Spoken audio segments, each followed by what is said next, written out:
go as far as saying that yet on this bankruptcy matter. Of course, Chapter 11 does in fact mean that that's what they have done. They've filed for bankruptcy in the United States. And it also means that the whole idea, friends, of bankruptcy means that they are trying to protect their assets, meaning this, that all things that they've invested, that they still hold on to, no bank can take it back, they're filed so that the creditors would leave them alone, give them a space to catch themselves until they can go. Again, but the truth is, this project has been in trouble for most of this year. We told you from the time the project happened that it was a troubling project, the way it was sized, the way it was decided to be built and not phased in, and the fact that it was a very ambitious project. Now, we see what we have out west in the middle of everywhere, in the middle of our town, standing up, and we question whether or not this was $3.5 million. We didn't only question $1 billion, I'm sorry. We didn't only question that. Others who they had borrowed money from, their creditors at the Exim Bank, China Exim Bank, they questioned that as well. And of course, Mr. Ismarian has been hard-pressed to find the requisite monies to finish the project. Leslie Miller, who had been on the show, had said that, look, maybe the prime minister ought to fly over to Beijing and see if he can talk with government to get this project moving. The prime minister, with all respect and everything else, and to be very fair with him, he did an excellent job of trying to broker a deal between the warring factions so that this project could continue, because the truth is he really needs it to continue. He had made a whole proclamation of starting all over again and pivoting to start and jumpstart this economy by March of this year. March 27 came and left, and the project still not open. The difficulty is that they cannot open because of the fact that they need to have the monies to finish to open. And certainly they've had at least 3 false starts, 3 false dates of opening that didn't open. And this has now been 5 months and counting that they've been having to pay mortgage to their creditors in the tune of perhaps $500,000 because they have not been able to jumpstart this project. We know the story that the people had left, the workers had left, the Chinese construction workers, and had gone back home, we suppose. We also know that they had serious difficulties with the contractors who they had been a part of. They had serious difficulties with many people, even the government of the Bahamas on the roadworks.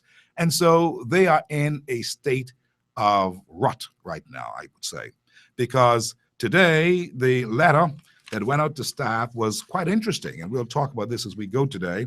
And we've got other guests coming in. Our panel from The Last Word will join us shortly as we talk about this and analyze it. But of course, a number of things have happened within the space of 20 minutes after the announcement came out. And of course, you know, somebody's going to give the information right up front. And what has happened here is that Ismarian, I suppose, was the one who was the author behind this letter that came out from Bahama. And it was dated today's date. It talked about the fact that they had to do what they had to do to protect things. A part of that, and I'll read the complete thing for you in a short time from now, but I'm just trying to catch you up here so you can understand what is happening here. Bahama is closed. That's that. Now, it doesn't mean that they may not reopen again. It means that while he's filed for Chapter 11, what they're trying to do is trying to still work out the deal with their financiers so that they can get this project back on the road. It may take some time. Ismarian is fully aware of that. The folks at Bahama, the executive team, they're fully aware of that. So they sent out a statement to try to get the staff to be calm today. And part of that statement says that, and this is perhaps Ismarian writing them directly, it doesn't have a typed signature at the bottom. It just has a signature to the bottom. And I'm not so sure if that's his signature or somebody else's signature, but it's on Bahama letterhead, and we've gotten a copy of it. And actually, it is because of the front of it, it says here, Sakas D. Ismarian, Chairman and Chief Executive Officer. That's where it's coming from Bahama. Here's a part of that statement that's quite interesting. He says, he says, many of you know that I fight for what I believe in, from beginning together on this project. I know that you believe in Bahama and what it means to our community. Do not give up, he says. I am not. Opening Bahama will be a great accomplishment and one of which I will do my best to make you a part. Please, he says, know I am committed to doing all I realistically can to complete and successfully open Bahama as a world-class destination resort that will attract guests from across the globe and serve as a key economic spark plug in the Bahamas. He says, as part of my effort to move Bahama forward, we are voluntarily undertaking a process which utilizes court protection in the United States called Chapter 11. It provides Bahama the best path to position itself so that we can complete construction and successfully open. He says one of our first actions under this process has been to formally request the court overseeing the Chapter 11 cases to allow us to continue paying your wages and benefits as normal. However, as we are not presently operational, we are asking our employees not to physically come into work at this time. He says, I'm committed to doing what I can for all of you. Bahama will continue for a period to operate and fund the payroll, and we are also using the next few weeks to try to reach a consensual agreement with our bank lenders. The Bahama project is dependent on our lender working with us immediately to achieve such an agreement. If an agreement cannot be reached, we will have to make some extremely difficult decisions that would include workforce reductions. At this time, we can't speculate about what that may mean. Additionally, information, he's saying they can find other information by going to the website. But the bottom line is that they have filed for Chapter 11 in the United States, which means that really they're going to protect their assets and try to ward off those creditors looking for their monies who they may be owing at this time. In the meantime, Ismarillion is really on a serious wire act. It's a very serious balancing act that he has performed, because now he has to still try to work with the banks, their lenders, Exim Bank, to find the requisite money to continue to pay staff in the meantime, but don't come to work, is what he is saying. So in essence, the place is closed. And that's why we can tell you the place is basically closed. Quite interestingly, today we got information. We got information from sources close to the matter. We've been watching this all along, that in order to get a lot of people out today, that made a number of individuals very suspicious, is that word came down that those who were there at the building should leave the building because they were getting ready to fumigate the building. That was around 12 noon. So we had been watching it from then. Now, they left the building, and after they left the building, they got an email that talks about, or they got the announcement that talks about this whole idea of filing for Chapter 11 in the United States, which means now, friends, that for all intents and purposes, this project is a no-go at this particular point. It is now off the market as far as continuing work under this Chapter 11, only if Ismarillion has some monies. And you heard the pitch last week that the government of the Bahamas may inject some monies into the project. In fact, I understood that it was about $400 million that they needed to get this project completed. While we may argue about that, now is no time to be wondering what the deal is. We need to hear a definitive statement from the government of the Bahamas. I spoke with Mr. Obi Wolshcombe, the Minister of Tourism, a short time ago when I was coming onto the show, and we had to pivot and change all of our focus today as to what we're going to talk about now. So this is all loose, and we're hanging it loose to the point where we're going to play it by ear as to what's going to happen next on Hard Copy today. I'll tell you this, though. When I spoke with Mr. Wolshcombe said that the government was about to make a written statement in a short time, which I hope is also going to be emailed to me during the show, that the government's response to this whole action of filing for Chapter 11, and we will share that with you today, what the government's position is. But let me say this up front. Notwithstanding that there has been this file for Chapter 11 today to protect the assets, this could also be a way, and I want you to hear me now, this could also be a way of Bahama executives making a move to strategically recast that whole operation. In other words, maybe some people now will understand the dire straits that they are in and make some other decisions, that is the government of the Bahamas or some other investors, to help to bail them out. Because as we all have agreed, failure is not an option. We cannot afford for Bahama to fail. And even though this is terrible news today that they've filed bankruptcy, and it doesn't look as if our people are going to be back to work anytime soon, let us hope that they're going to have some monies at least left in the kitties to pay the people every week like they've been doing for a short time. That's what it says. The press release is very clear. Mr. Ismarillion has been very clear, very straight. He says that, this is what they're dealing with, and he will try his best to continue to pay the staff.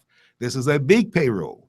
This payroll comes in addition to all the monies that they owe their creditors on a monthly basis. It is scary, friends, today, and I say to you, stay right here. We've got all the relevant, factual information for you this afternoon. Now, let's go back to the beginning. Recently, we were talking about Bahama, and there were predictions after predictions about the state of affairs of Bahama and if it will open. Paul Moss, one of my panelists who will be joining me here in a short time from now, had this to say. It is disappointing on many levels because there are many Bahamians who are looking forward to working at that property. And there are many Bahamians who left their jobs at Atlantis, as an example, to work at Bahama, who now don't have jobs because Bahama asked them to do something else. And so the point is that we have to be more constructive in the manner in which we look at how foreign investment is being done in our country.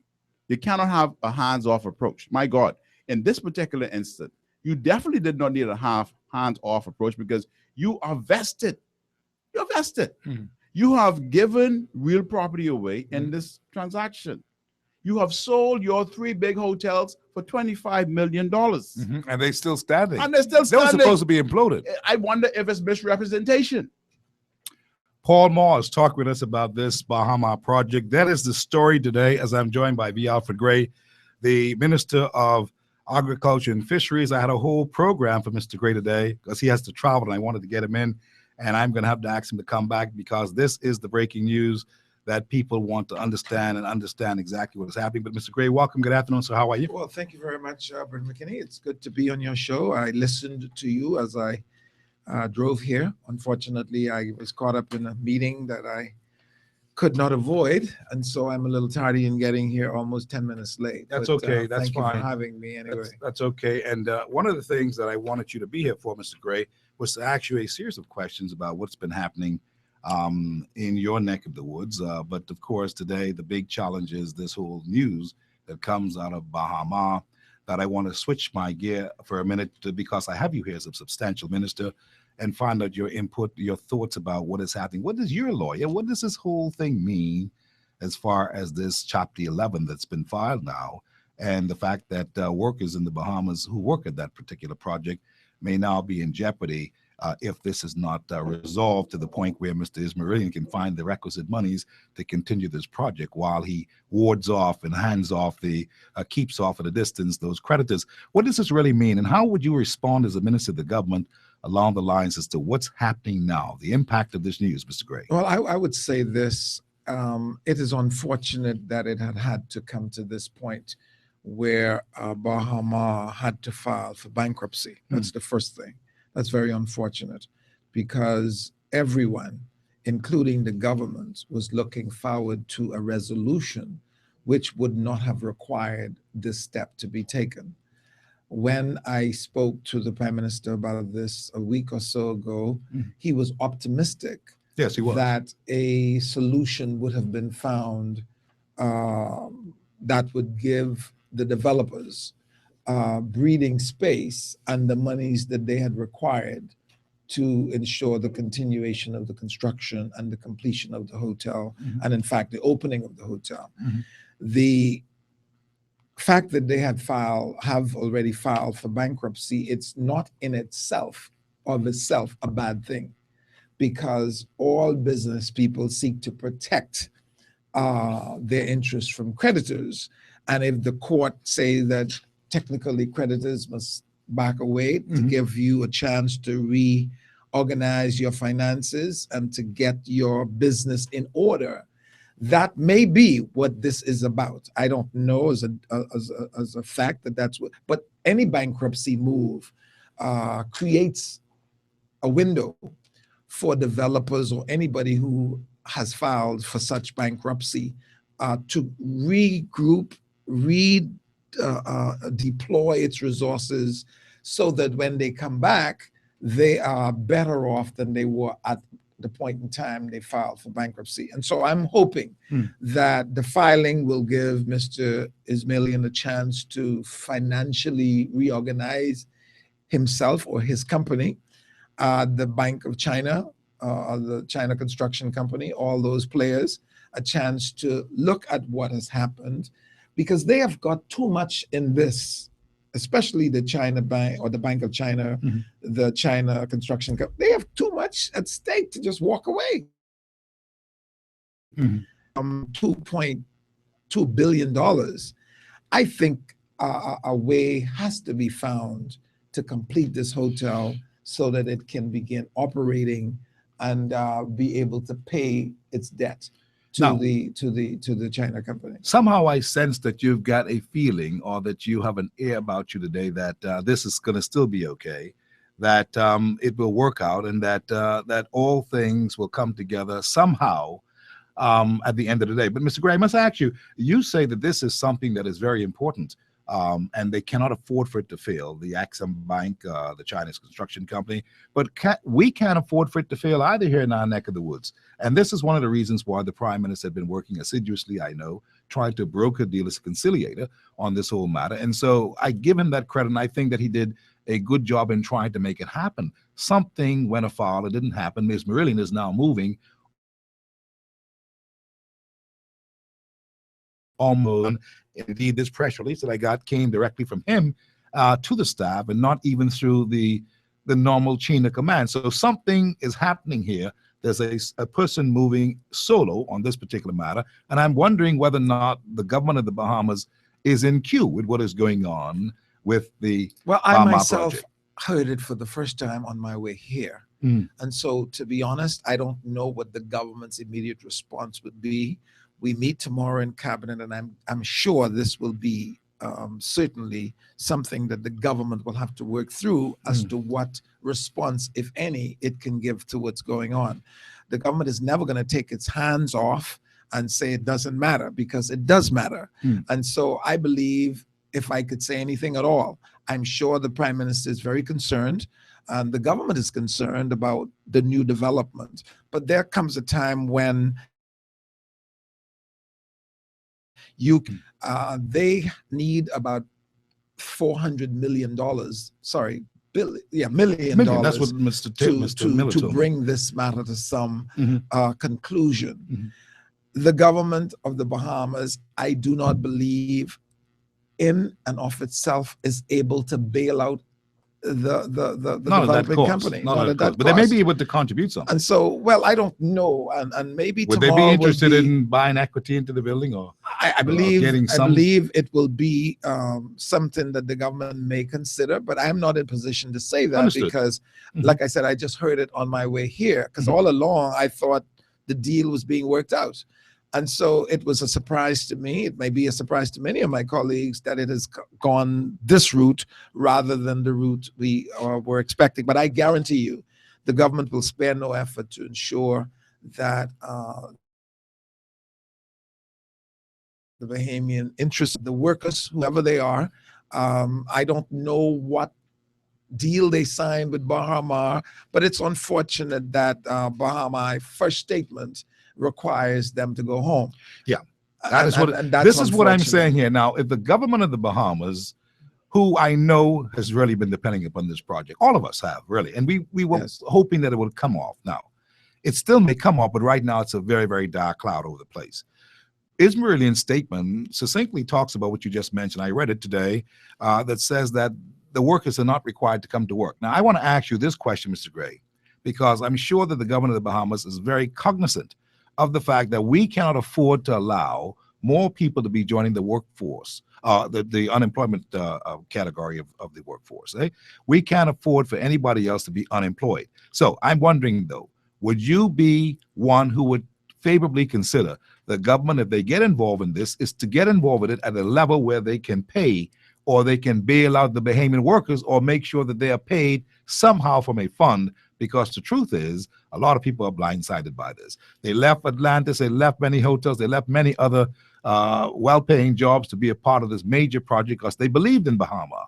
And now this whole thing has fallen on them, and basically they don't know what to do, and it's not certain that Mr. Ismailian is going to be able to pay them their wages based on the situation. Would the government look favorably, you think, upon at least paying those workers for a period of time until they can find steady employment someplace else should this whole thing just collapse? The truth is, Mr. McKinney, the answer to that question is above my pay grade.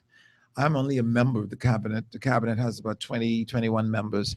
And I am sure tomorrow the government will be faced with some decisions that it must make, or certainly some things that it must do. I don't know, and I'm not going to guess my way through. But whatever the government position will be, it will be in the best interest of the Bahamian people to the extent that it's able to do so. The government is not financially able to do a lot itself. We're just trying to dig ourselves out of a deep hole.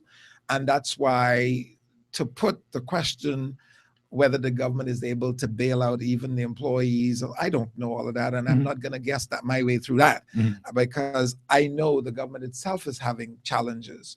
And so this would be the news that nobody would like to hear. Yeah. But tomorrow, I believe the cabinet will make a statement. And I guess once the government makes a statement, the Bahamian people will know what its position is on this matter. Mr. Gray, I know that I wanted you here to talk about a number of things. Perhaps I can give you one or two, but it would be a disservice to you, and it would really be better if I can get you back here. When are you gonna be able to be free again? Because I know that you travel, and I know you got cabinet. The tomorrow. 13th is a Monday. Mhm. I will be back in Nassau on Monday. I travel on Wednesday. I'll be back in Nassau on Monday.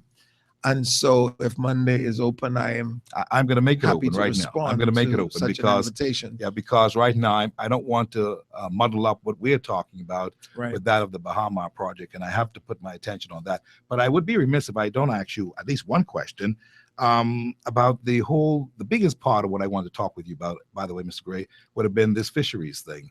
If you can quickly tell me, I know that you've done a number of things in the past to deal with the Dominican Republic government, and that's not been working out good. I know that the government has gone and gotten $30 million worth of craft to patrol areas, not only for immigration matters, but also for poaching. And I know that you have done a number of things trying to mitigate this whole matter of the poachers still coming and the fishermen from the island still being upset. There's also this whole fly fishing problem that's happening now. Can you speak quickly and succinctly to those matters for me today before I let you go, as a matter of a priority? Well, I'll be happy to do and say what I need to say in the shortest possible time. Firstly, the government's effort with respect to positioning itself for the future and the combating of the poachers is legendary. Everybody who is within reason in thinking would know that the government has invested almost $250 million in providing boats. And of course, once these boats are in place, and we are taking them one by one is to be commissioned very shortly, another one, I should say, which will bring the commissioning to 4 or 5. And over time, in the next year or so, we should have all 9 boats in place. And we will have them strategically positioned throughout the Bahamas, some in Anagua, Gunpoint and Reagan Island, and the Coral Harbor base in New Providence. When we would have been able to outfit these vessels with sufficient men and equipment to do what is required of the Defense Force, I believe poaching will be, if not eliminated, will be reduced to a trickle, because we will have no excuse for them coming as far as they're now able to come, because we just don't have the vessels to stop them. And you cannot prevent poaching with a conch shell or with a dinghy. You need the same kind of boats that are breaching or laws to confront them. And if you don't have them, what do? Be honest with the Bahamian people. Say you don't have them. You're getting yourself in position to defend our borders. And in the next year or so, the conversation will be just that. Understood. Let's talk quickly about the fishermen's plight, Mr. Gray, as this relates to that. They're still very vexed and upset that foreigners are still doing as they please, they say, in the Bahamas and Bahamian waters, despite the many compliments of the complaints, I should say, by local fishermen to you and the government to deal effectively with this growing problem. Can you update us on that? I'm sure the people around Abaco and would like to hear how far are we on this whole matter with the I know you talked about the boats, but this whole thing directly, that is an insult to the Bahamian fishermen. You know, Steve, the one thing I tried never to do Mm. is lie to the Bahamian people. I can't do that, and I won't do that. The truth is, the Bahamian government is doing its best to outfit the defense force to fight what is their duty. It's their duty. The defense force is charged constitutionally with that responsibility to defend our borders. What are they going to defend it with if they have no boats or not sufficient boats to do it? And so I believe that we ought to at least credit, firstly, the government for making the effort to ensure that it is properly equipped to do its work. Reasonable people do reasonable things. Any poaching is poaching too many. I mean, I don't like to even hear about it. But the truth be told, and I think I made a little remark which says you cannot arrest Dominican boats or Cuban boats or whatever boats with dinghies. You need boats to confront boats. And if the government does not have the boats to do it, Steve, what is the answer other than to ask for the Bahamian people's understanding as we work towards outfitting the defense force? And that's all well and I good. honestly and I don't have the believe answer. I don't have the answer. Mr. Gray, that's all well and good. I honestly believe that there's an effort being made along those lines. But permits for foreign fishermen in Bahamian waters, how is this possible? That's a different matter, though. Yeah, but I'm saying, how That's is a this different matter. This is a different question. Yes. Permits for foreign fishermen in Bahamian waters. How is this possible? Does it have anything to do with foreign fishermen engaging in marriages of convenience with Bahamian women? Can you speak to that? I certainly will be happy to, and that's a good subject. Listen to what I say to that. The government of the Bahamas had taken steps to take Dominicans, non-Bahamians, let me put it like that, off Bahamian vessels. We've done that. Right now, that has happened. We have these people who are in abeyance, waiting for the decision of the government in a final way. There are some of those marriages that are legitimate to the extent that some of them were married to Bahamians for over 15 and 20 years, and the marriage subsists. They are non-Bahamians too. But, Steve, they have been given what we know to be spousal permits, which permit them to work in the Bahamas.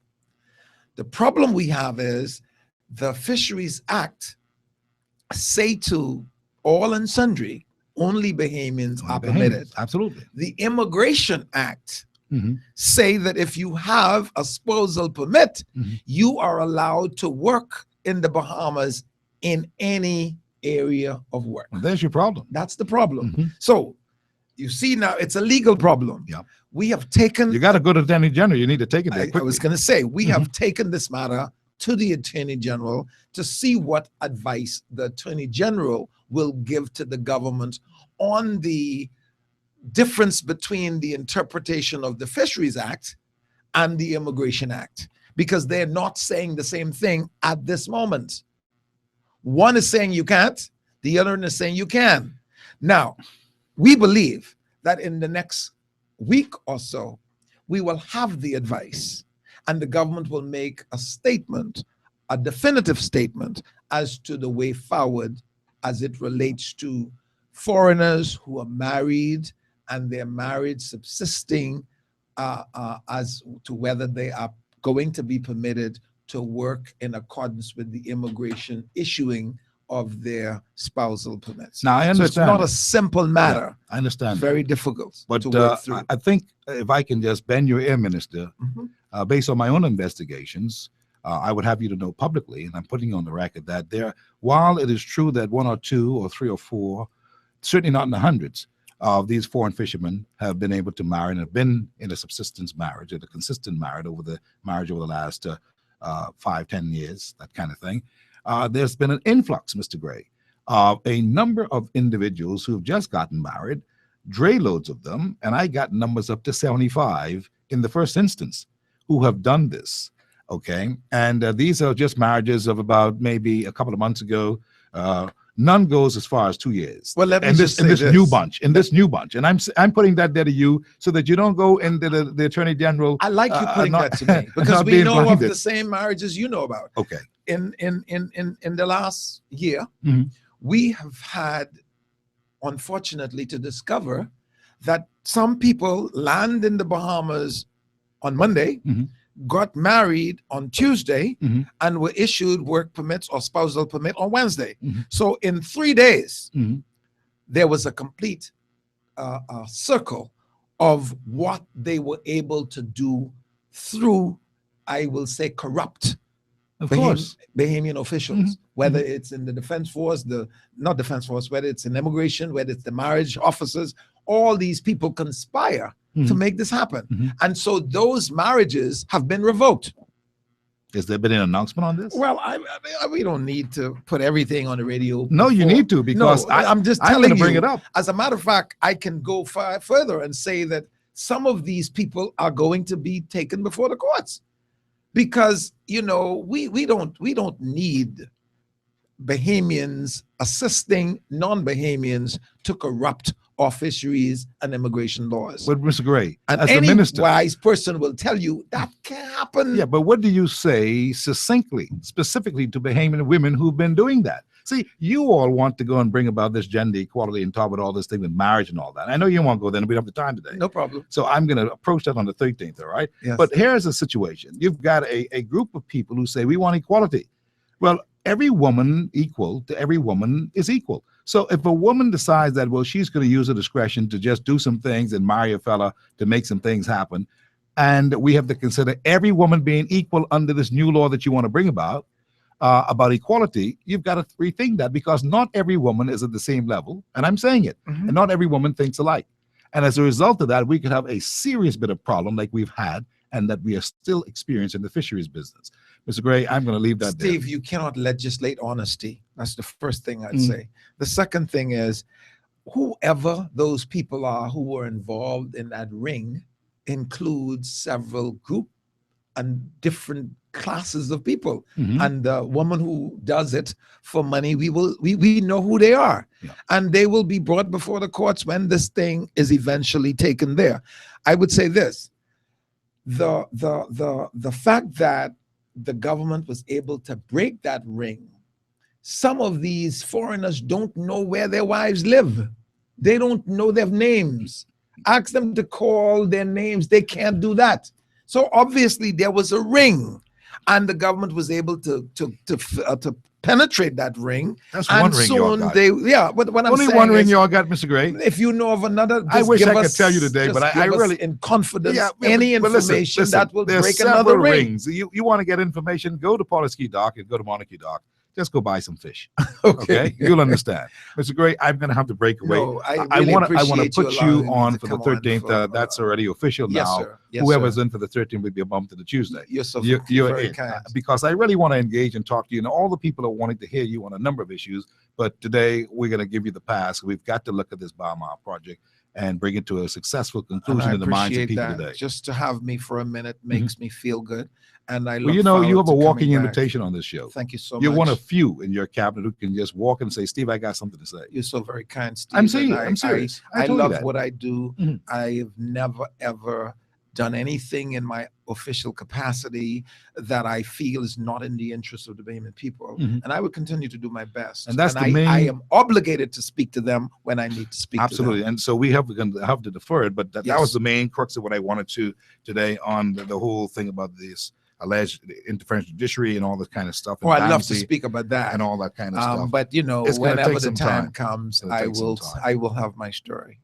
Mr. Gray, I appreciate it. Thank you Thank so you very much. kindly. God bless you, my brother. Great. Let's run to the break. We're talking today about this whole project Bahamas, and they are in trouble. They've closed the doors. They never really opened, but the people have been told that they should go home and stay home until they hear from the officials again at Bahamas. What does this mean? Does it mean that we're going to be left with this big, ugly building out west that's incompleted? This will be the worst nightmare that we can ever have. Well, in a minute, I'm going to assemble the team from The Last Word. Paul Moss and Halson Mutri for sure are on deck. And they're coming in a minute. And we're going to look at this thing and analyze this thing and dissect this thing and try to help you to understand what the deal is that we are in here in the Bahamas. This is Hard Copy.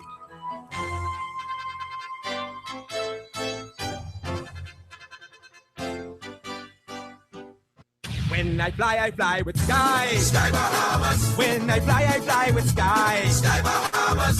The plane them spanking clean. The pilots them first red. They fly you out on time. They fly the attendants red. Service is their passion. With you they take good care. Safety is their culture. Yes, they'll get you there. When I fly. Fly with us to Fort Lauderdale or the beautiful Bahama Islands. Book today at 702-2600 or visit our website at skybahamas.net and experience Sky.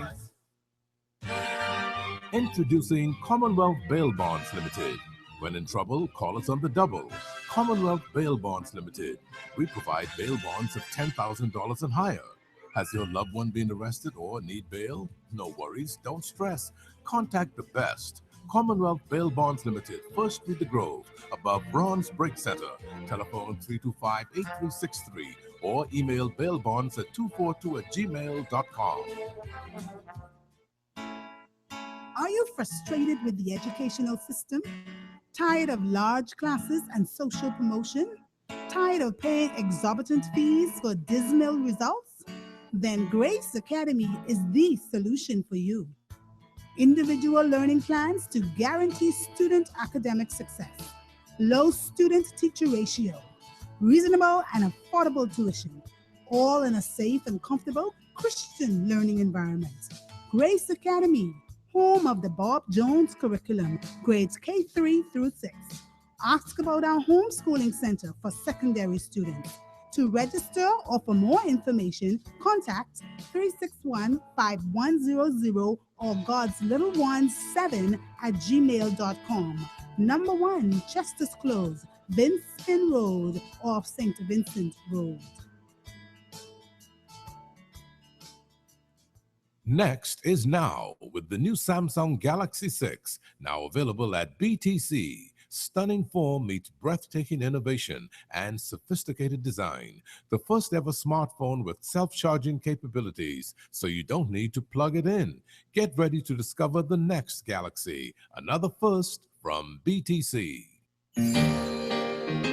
The best insurance in town is Advantage Insurance on Collins Avenue. They are simply the best because they provide easy, affordable insurance rates for home, car, business, or whatever is valuable or important to you. Advantage Insurance and Brokers, 61 Collins Avenue, is the fastest, most progressive insurance company in the Bahamas because they really take care of you by making insurance totally affordable. Call them now at 356-0285 or 6 or email them at info@advantagebahamas.com.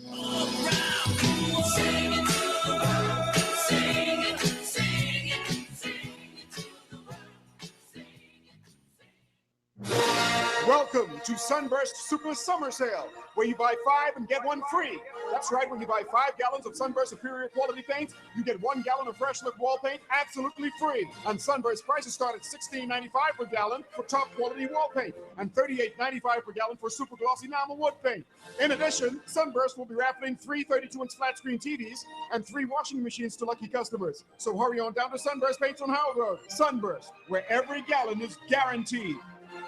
The choices we make can make us, like who we turn to for investment and retirement advice. Choosing CFAL means having a trusted advisor on your side, helping you build wealth and meet your financial goals. We manage pension assets for businesses and offer individual plans to help you design a secure retirement. We can provide brokerage services and comprehensive research support for clients needing a little more investment guidance. CFAL can help you build a portfolio you can be proud of. Visit us at cfal.com. CFAL sees your future. Entrepreneurs, are you missing out on sales because you don't accept credit card payments? Then BLB has the solution for you. Introducing BLB Mobile Express, the most affordable mobile card processing package for self-employed persons. With BLB Mobile Express, you can accept credit card payments almost anywhere on your smartphone or tablet, so you never have to miss a sale. Get paid on the spot with BLB Mobile Express. Visit any BLB branch or call us at 397-3000. BLB, your bank of solutions.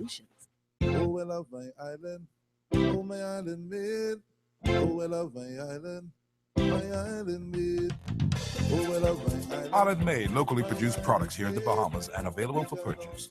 For more information about our products, give us a call at 362-1102 or 362-1113. Island Made brands located in the Bacardi plants, encouraging you to buy Bahamian and support local entrepreneurship. My island made. We got in the coffee, that's my island made. At Ron's Electric Motors, they repair and rewind all major brands of electric motors, including water pumps, generators and the generator's back end, welding machines, electric lifts, air compressors, battery chargers, and more. They're equipped to handle up to 850 kilowatts and rewind up to 450 horsepower motors. They're conveniently located on the corner of Wolf and Clarence Roads and are open weekdays 8 a.m. to 5 p.m., Saturdays till noon. They offer 24 hours emergency assistance. You can reach them at 242-356-0249. AML Foods, Solomon's, Cartwright, and Fresh Market have teamed up to give shoppers the biggest opportunity ever to travel the world. Shop Solomon's, Cartwright, and Fresh Market in Nassau and Freeport and enter to win over $30,000 in trips during the travel extravaganza. Purchase these brands: Shaman, Robin Hood, McVitie's, Pepperidge Farm, Vitamalt, Livy's, Sun Supreme, Coca-Cola, Bluebird, Mahatma, Hellman's, Cloric, Flash, Pedigree, Suave, and Joy. Buy any four in a single purchase and win over $30,000 in trips and vacations. Shop Solomon's, Cartwright, and Fresh Markets and win big. When it comes to hurricane season, being ready isn't enough. You have to be prepared. Prepare early at Super Value and Quality Supermarkets with great specials like 15-ounce Libby's corn or sliced beets, $1.39. Seneca apple juice, 64-ounce size, $2.99. Medford Farm, $1.49. Fresh Corito all-purpose cleaners, 32-ounce bottle, $1.59. Low sodium Ciara chicken franks, 12-ounce pack, 99 cents. Find everything you need to be prepared this hurricane season at Super Value and Quality Supermarkets.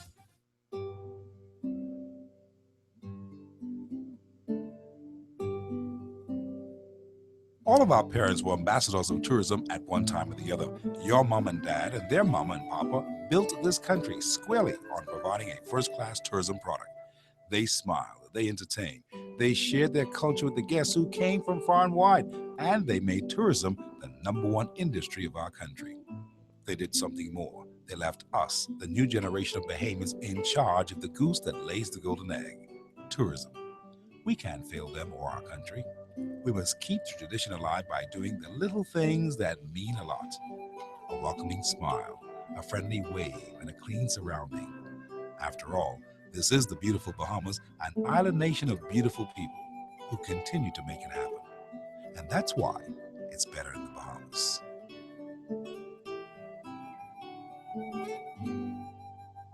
The choices we make can make us, like who we turn to for investment and retirement advice. Choosing CFAL means having a trusted advisor on your side, helping you build wealth and meet your financial goals. We manage pension assets for businesses and offer individual plans to help you design a secure retirement. We can provide brokerage services and comprehensive research support for clients needing a little more investment guidance. CFAL can help you build a portfolio you can be proud of. Visit us at cfal.com. CFAL sees your future. At Henry F. Store Electric Company, we supply all your electric needs for any size project, from residential housing to luxury hotels. We can help you achieve just the right look, from doorbells to chandeliers, table lamps to ceiling fans, wire, conduit, panels, dimmers, switches, plugs, and even tools. And don't forget light bulbs. We have those hard-to-find, energy-saving fluorescent bulbs and more. Henry F. Store Electric, number 135 Matthew Street. Over 50 years of reliability, service, and low prices. We also ship to the Family Islands. Entrepreneurs, are you missing out on sales because you don't accept credit card payments? Then BLB has the solution for you. Introducing BLB Mobile Express, the most affordable mobile card processing package for self-employed persons. With BLB Mobile Express, you can accept credit card payments almost anywhere on your smartphone or tablet, so you never have to miss a sale. Get paid on the spot with BLB Mobile Express. Visit any BLB branch or call us at 397-3000. BLB, your bank of solutions. When Steve talks, people listen. People listen. People listen.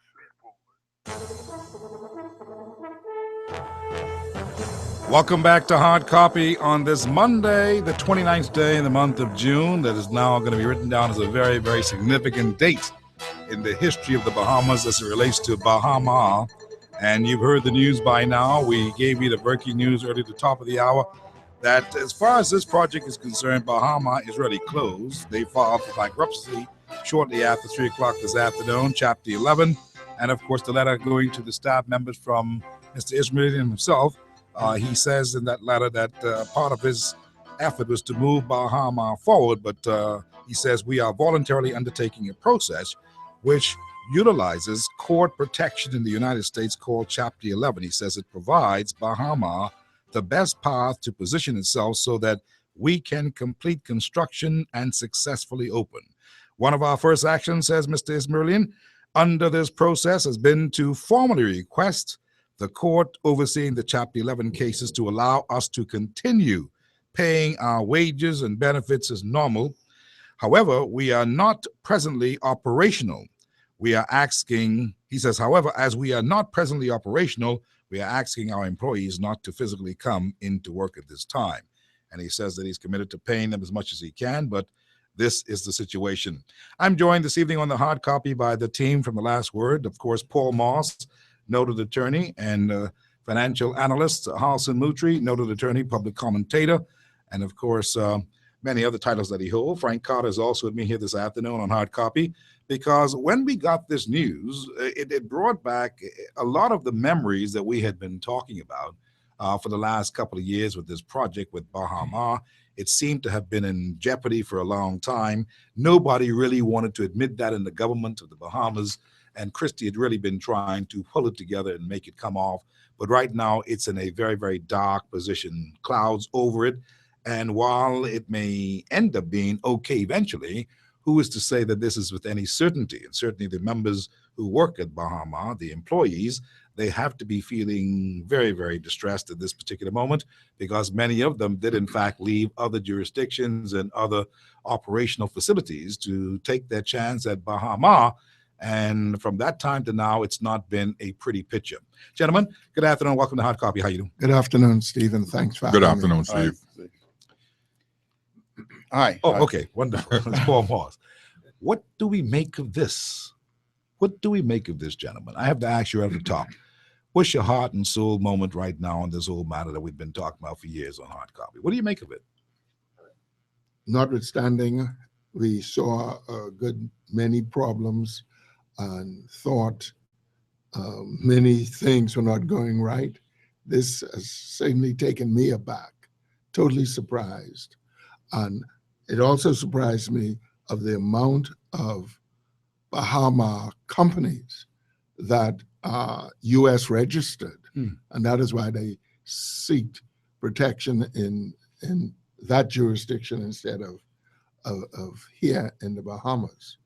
And the two lawyers in the room can better address that than I can. But hopefully they will find the financing. This gives them some protection while they either seek refinancing or come to an agreement with their main financer, the China Import-Export Bank, and the Chinese government, because we know that is a 100% state-owned entity, as well as the construction company that is also owned by the Chinese government. It would appear, based on the release, that the majority of the assets of Bahama are lodged in foreign-owned companies or American-owned companies. And that suggests to me that perhaps the government needs to change its policy as it relates to investors owning Bahamian property. First of all, as it relates to the bankruptcy proceeding, I get the impression that Ismailian has taken a strategic move to sell out. And based on the tone of his statement, particularly as it relates to the tax on China Construction Company Limited, I get the impression that he's gone in bed with the Americans to the detriment of the Chinese, and that he is in a process of having the bankruptcy proceedings in such a way that the assets of Bahama will be sold to its creditors or be sold to some new investors.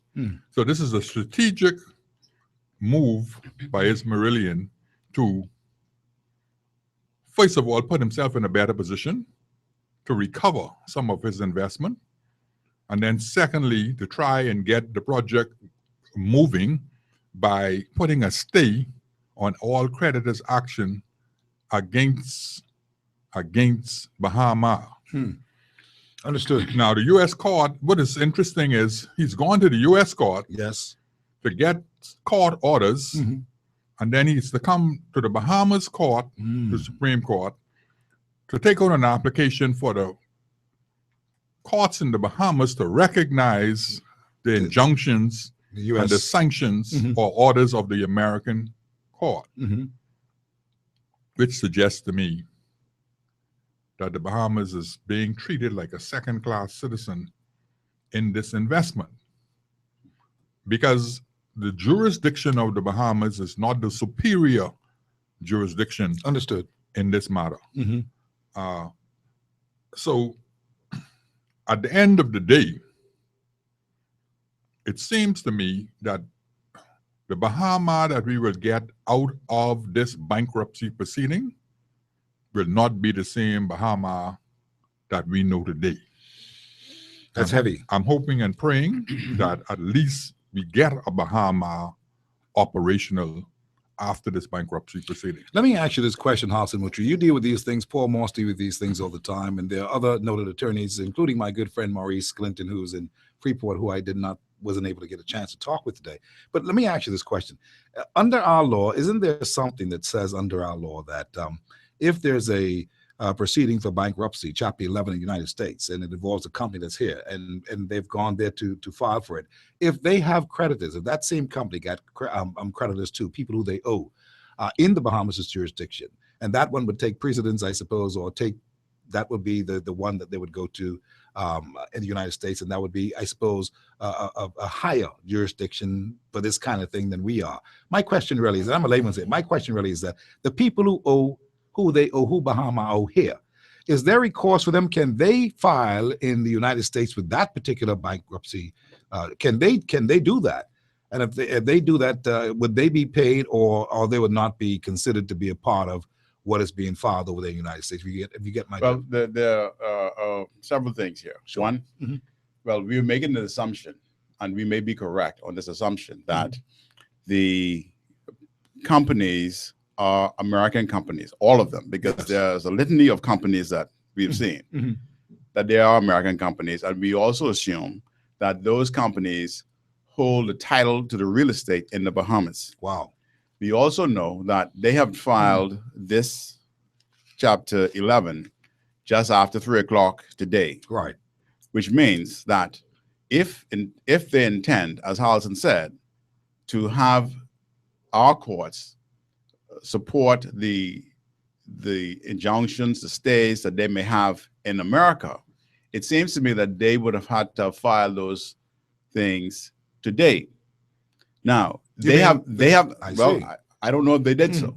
I'm saying that it seems to me quite sloppy if they have not, because it gives the Bahamians today, certainly first thing in the morning, to apply to court to have this company wound up on the basis that this company is incapable of paying its debt. So you're talking about liquidation? That's what I'm talking about right now for the Bahamian people who are owed money by Bahama to do so early first thing in the morning if they have that kind of leeway to get into court. Because if our court today is not a party to the stays that they have in Delaware, then these people here who are owed money, and there are a number of companies. You know, the BEC is owed $20 million. I see Osprey is owed like almost $6 million. There's a Bahamian company, I'm not sure of the beneficial ownership that is owed some $73 million. That these are some of the debt that we have seen.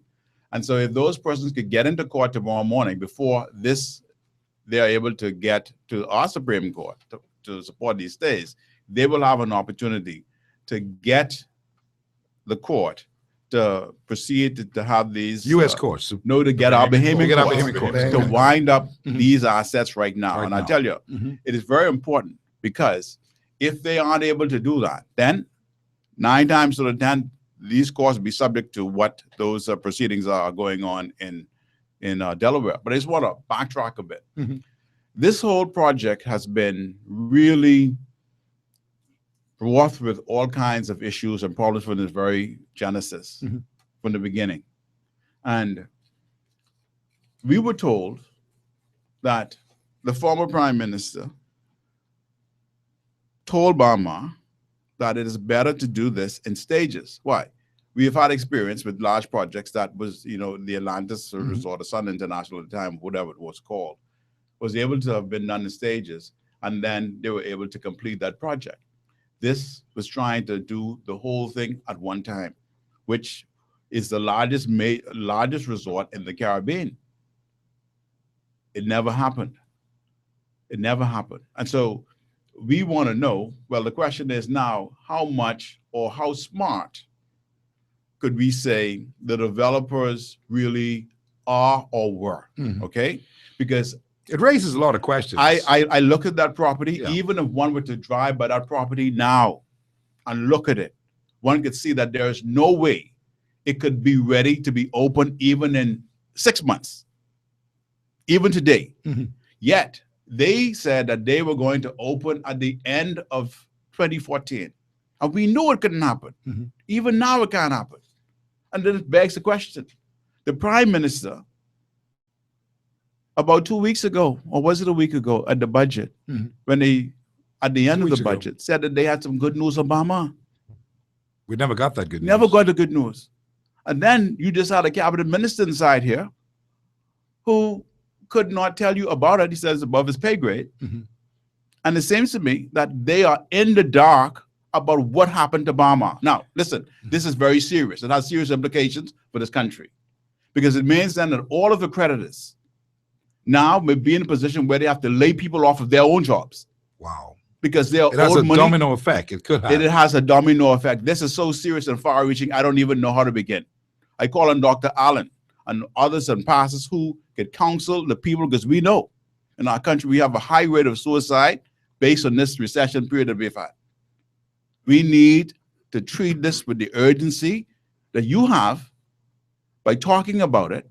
And so cabinet, I fully expected, that Frank had indicated off mic, that cabinet should be in session right now. Well, they're not in session, but I spoke with Obi Wilshcombe, who's the Minister of Tourism, because I thought I'd call him since he's one of those front runners on the Bama project. And he said to me at the time that they were getting together right that moment, this is 5 minutes to 5, to make a statement this afternoon that I expect to get shortly if they were able to formulate a written statement as to where the government is on this matter. But Harrison, this is quite an interesting turn of events.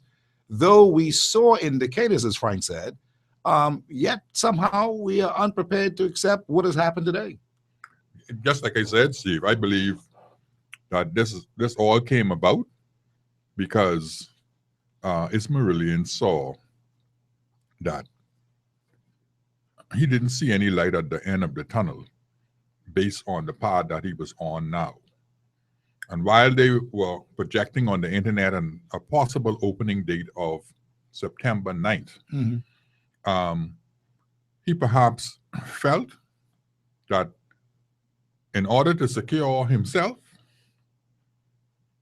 and the investment, his investment up to this point in time, and perhaps to stall as it relates to having to pay out to the many creditors that they would naturally have, that this bankruptcy Chapter 11 process was the best possible route to achieve that goal. So at the end of the day, one or two possibilities exist. At least this is what I think he wants. He wants a situation where either he is able to recover most of his investment unable to move on and walk away from Bahama, or he wants a situation where there's a stay or injunction placed on all of the creditors so that whatever assets he may have or any other investor that he may be able to track in terms of capital, he can use all of that capital towards reaching that September 9th deadline, which of course I don't think he will achieve, but it's worth a try. In the best interest of the Bahamas and Bahamians, I hope and pray somehow that he is successful on the second route or the second arm of the possibility, because the third possibility is not what the Bahamas want to see, which is absolute liquidation by bankruptcy, total bankruptcy by Bahama, where you would have an indefinite date as it relates to anything happening in the future.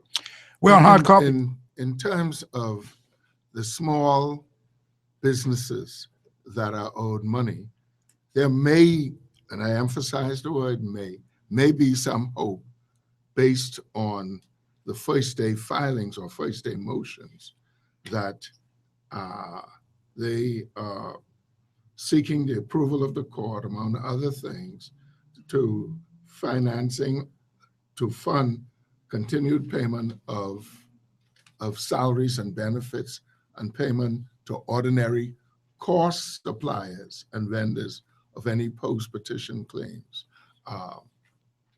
Brother Moss named some of the entities that are owed millions of dollars, but some small companies are owed hundreds of thousands and thousands of dollars. And unless they're paid on a timely basis or within a short period of time, it means serious financial problems for them. Most of them operate with overdrafts. Very true. Have a hell of a time meeting payroll. That's right. And they're going to have to lay off. Yeah, and those companies can expect lawsuits against them. Right. And it certainly means then that there's going to be tremendous litigation. And it's going to have domino effect throughout the economy. Throughout the economy, it's going to be lots of litigation. My goodness. We're on today. This is Hard Copy. Paul Moss is with me today, noted attorney, and of course, financial analyst. Frank Carter is also with me. He's an industrial relations expert and, of course, consultant. Halson Mucci is with me, too. He's also a prominent lawyer in the country who deals with a lot of matters like this, and this is why we have the team from The Last Word here doing overtime with Hard Copy today, just so that we can get a good, clear understanding of what's happening. The statement that was issued today to the Bahama people, it says, "Dear Bahama Nation."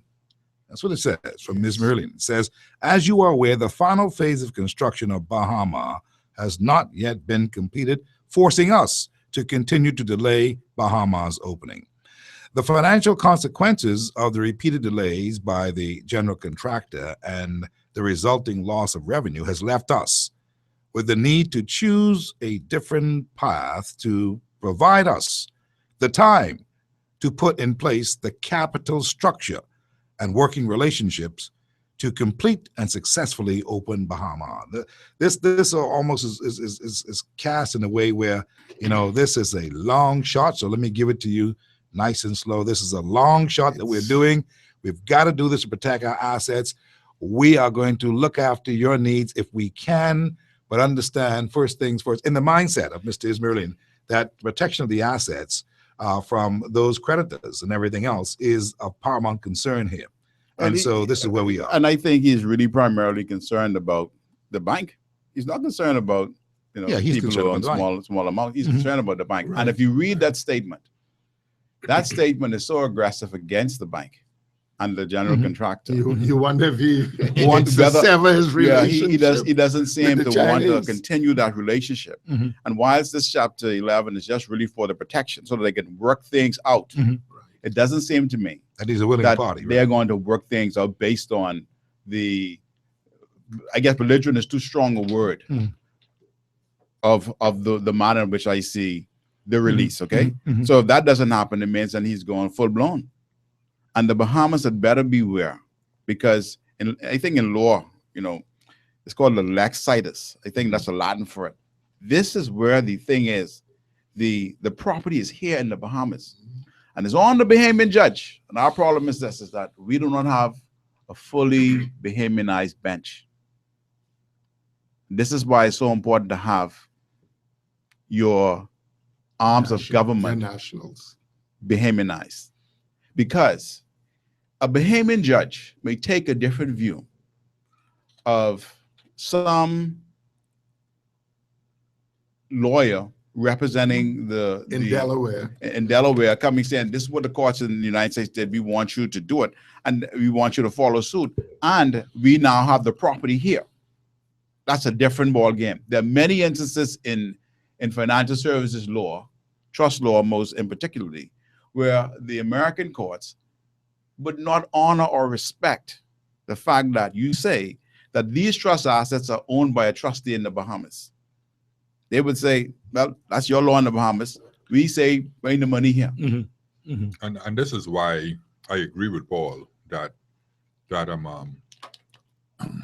it seemed to be putting the cart before the horse to go into the United States and to declare a Chapter 11 bankruptcy and to go before the American courts to seek relief under the American laws, when in actuality the Bahamas is the proper forum. In that, first of all, the property in question is located in the Bahamas. Most of the persons who are employees are likely to be affected live in the Bahamas. The great majority are Bahamians. And the economy that is likely to be negatively impacted as a consequence is the economy of the Commonwealth of the Bahamas. And I agree that the Bahamian judges would view this matter and make a determination in this matter that is in the best interest of the country, as opposed to the Bahamian court prematurely agreeing on our application to accept and enforce orders of the American court when we do not even know what they would be. Now, gentlemen, this is quite interesting, and I'm happy that I brought you on today because, my friends, this is more scary than I imagined. I'm thinking that, okay, Chapter 11 is not so bad. This is one way of the team from Bahama able to pivot and start again by and get more time. Right. Time, and then, hopefully they'll be able to protect their assets, work hard and with the people who they've been working with, which could not see any kind of agreement. And then at the end of the day, we will have some good news that this would have been a strategic right move by Israelian. And as a result of that, now we are going to be okay. We're going to save jobs. We're going to save the economy. We're not going to have that domino effect of all these other people who may be a part of some long litigation, all kinds of stuff, and people be able to hold on to their jobs. This seemed to be the beginning of woes. Well, Steve, this has always been troublesome. This whole scenario with Obama has been troublesome. And we know that this aspect that we're on, this path that Obama is on, is not a path that's going to necessarily end in the manner in which we want it to end well, because here's what is happening. Because of all these moving parts, you have other independent companies that are intricately involved in this process. For example, they have any number of brands, Hyatt brand, there's some brand out of Vegas. These people are not going to be associated with this property. Yeah. They're going to pull out. And they have every right, because there are breaches of contracts all along the line for them to pull out. My Lord. And it means then that they have to start again. They have to find the process again. This, my friend, is going to last for some time if it does not implode in our face. Let me take some calls on the line as we continue our conversation here on Hard Copy today. Hopefully we're educating you and you're being edified and you're getting the right information from our team of panelists here who, in fact, have been on this matter from day one as we've been tracking this on The Last Word every other Sunday, every Sunday if we could. I want to take some calls there because I know the public is basically dying to ask a couple of questions. as to what this really means for them and for workers and all that. 325-0235 or 6, 325-0242 or 43, and 325-0252 or 53 is how you can call me. Let's check the lines. Hard copy, good afternoon. How are you? Hi, Steve. How are you? Yes, sir. Yeah, good afternoon to your guests, Hudson Moultrie, Paul Moss, and Frank Carter. Good afternoon. Good afternoon. I want to share to the Bahamian public and to your attorneys there, not to have any fear of what to expect. Please do not jump to any conclusions as yet. Give Sarkis Ismailian the time he needs. We need to find out exactly from Mr. Ismailian how much time do you need, sir, to get back to the Bahamian people and to the employees on this path that you're looking forward to. We need to find out from Cabinet as well to ask Mr. Ismailian how much time does he need, because he's just asking for some more time. So we give him the benefit of the doubt to have this more time and to get back. All is not lost. I appreciate it. Well, Is that it? He's asking for some more time. This seems to be more complicated. Well, no. than I that, mean, for certain. the point is that that's why he filed chapter 9, chapter 11 as opposed to chapter 13. He wanted time. He wanted time. So he's asked for time. And he's bought time. And that's in the court's hand, or until they can work out some kind of deal. All we are suggesting with our commentary is that by filing chapter 11, there's certain consequences that would naturally flow from it. And we are highlighting those possibilities. There's the benefit to Ismailian in terms of protecting his assets by having parts of that project sold off to creditors. There's the process of chapter 11 that will put the stay and the injunction on the creditors so that would buy him time so he could use his funds that he may be able to gain additional financing Or renegotiate. directly into the project itself in terms of completion. It's supposed to paying the creditors, so you get some time there. And then he also have a stay of the absolute bankruptcy of the entire project. See, he's also the debtor in possession, which means he still has possession of the properties. But if he has to file a plan with the court, and if the court does not accept The U.S. court. the U.S. court, right, and if the court does not accept, then they will appoint a trustee. All of the creditors will have a say as to whatever long, plan arduous he process. It's a long comes process, up. and it does not contemplate the Bahamas. We're talking specifically about the United States. Right. We are saying that we have laws as well. Company law, I mean, we know a basic company tenet is this. If the company is unable to pay, that debtor or that creditor has a right to go into court to say, well, look, we want to have this company wound up. And I'm saying to Bahamians who may have this issue here, who may not feel inclined to allow this process to be played out across the United States, they better try to get to court. Well, I'll tell you one thing. We've been here before with Clico and some other places that had to do certain But things. this is not a Clico. No, I'm saying from a liquidation point of view. That's what I'm talking about. And we see how long that has been. Well, the industry I came from, the airline industry, airlines have filed for bankruptcy, Chapter 11, Chapter 9, Chapter 13. American Airlines has just come out of bankruptcy because they were able to reorganize. How long did it take them? It took a while. Like But how many years? I don't know how many years, but I know they're out of bankruptcy. They merged with US Air and they're flying. Okay, let me take some calls. Hard copy, good afternoon. How are you? Steve, good afternoon. Peace. Good afternoon to your guests. Yes. Good afternoon. What he was talking about, they are all American companies, American assets.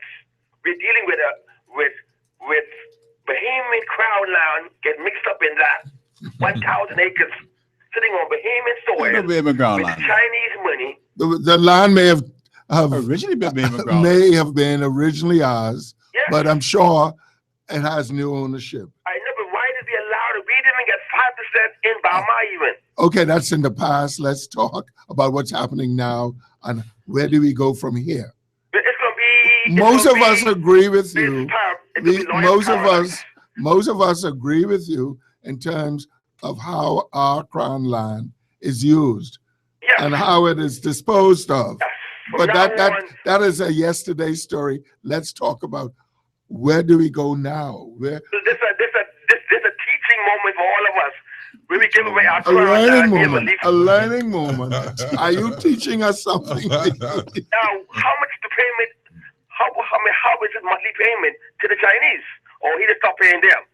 You got to get the court documents to see all of that. Let me tell you what I find very interesting. Steve, This statement. you think $3 billion has been spent so far? No, but you know, that's another story too. Why would you go to money, go to China, borrow $3 billion, the Chinese bill it, Chinese material? I mean, I guess they saw a sitting duck. In many cities in China sitting empty. I appreciate your call. House, what you about to say? Yeah, I said what I find very interesting about this release from Bahama is this particular paragraph. It says the Bahamian people or the people of the Bahamas should no longer have to endure the adverse effects of the general contractor not fulfilling assurances regarding the completion of Bahamas construction, forcing in turn embarrassing delays of Bahamas opening. Nor should members of the travel industry, but that sentence there suggests to me two things. One, Marillion is trying to drag the Bahamas into this matter and trying to put some onus on the government of the Bahamas to assist, because he's indicating that the people of the Bahamas should no longer have to endure the adverse effect. Then the second part of that sentence, he's attacking China itself, because the general contractor is owned by basically the Chinese government. Is this why you think that he may be leaning toward looking at some new people in the mix? He's getting in bed with some the American Americans, contractors and some American investors to try and bail him out. Or at least you know that he's getting out of bed with the Chinese. Yes, absolutely. Let me take some calls. Hard copy, good evening. Hey, Steve, how are you? Very good, thanks. Very pleasant good evening to your guest. Yes. Good evening. I'm not necessarily as learned on all the protocols that relate to this whole deal.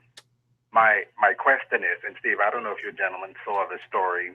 There was a doctor, I don't know where he was from, that paid over $100,000 to SLS for his wedding and had some difficulties in retrieving his or getting his monies back.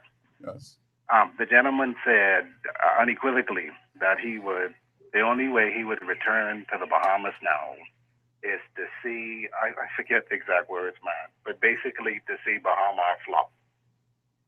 The things that we're talking about now, and I get the expertise in trying to help us understand certain things, but at the end of the day now, many people left jobs to go to this project. That's a tragedy. What about them? We're going to be talking about that in just a minute. We're going to talk about that in detail in just a minute, because that is a very real question, very important. That's what I'm concerned about. Yeah. I'm also concerned about is when we talk about heads of agreement. I mean, that's the initial bid, right? That's where it all starts when some foreign investor wants to do some things here. With the Bahamas government, right? What is our government thinking when they sit down across from these individuals now? What Jobs. terms and conditions? But How much jobs? But we've been giving away so much of our country for pittance for so long. Yeah, I think this is going to be the war cry of a lot of Bahamians right now, to question the process. And you're not wrong, and we're going to turn our attention to that if you give us a chance. I appreciate your call. Thanks, Steve. Thank you kindly.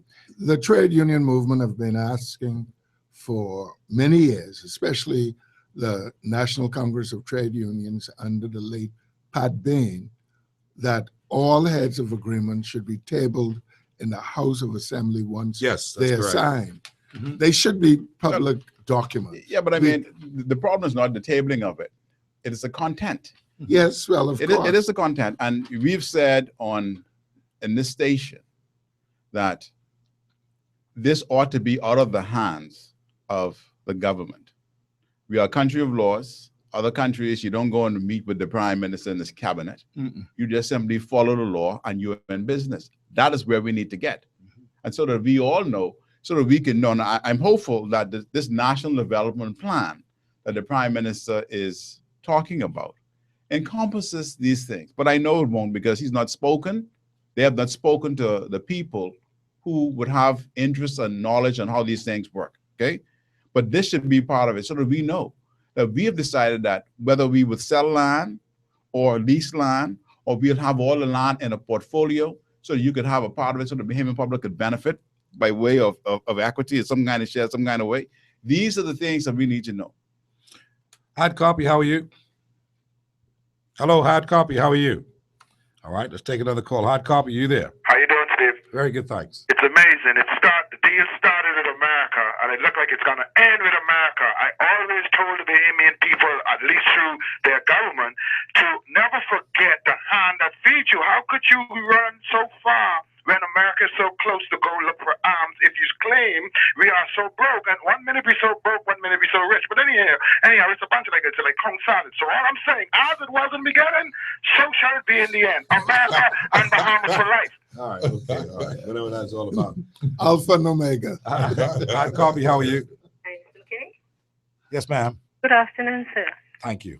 Just a thought about the employees who may no longer be at work for now at Bahama. We have, I understand, some foreigners working on BAMC. Since the Bahama staff have appear to be willing to work in the field, maybe they could be temporarily or permanently Employed at BAMC. exactly. Or we have Bahamian employment, more of that at BAMC, and less foreign.